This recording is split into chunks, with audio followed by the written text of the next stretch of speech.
এটা হচ্ছে বড় লোকদের রাস্তা। রাস্তা রাস্তা যাচ্ছে, আমি খাচ্ছি খালি বাড়ি, আমি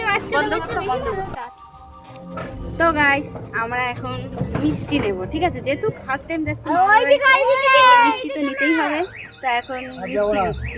আমার বর মিষ্টি নিতে গেল। ব্লগটা তোমরা দেখতে থাকো, ফিরে যাচ্ছে।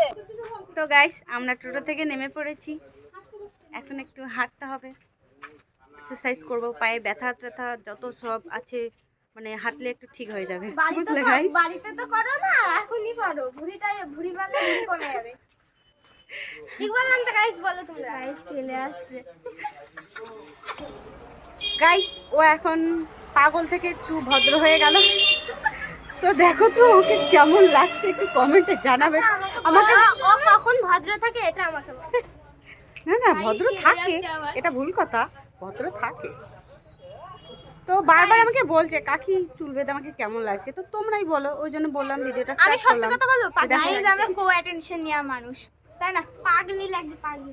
আর আমাদের চিকু বাবু খুব ভদ্র লোক, চুপচাপ চুপচাপ। তো গাইস আমরা ব্লগটা এখানেই শেষ করলাম, পরের ব্লগে আসবো মামার বাড়িতে। টাটা, এই টাটা দে।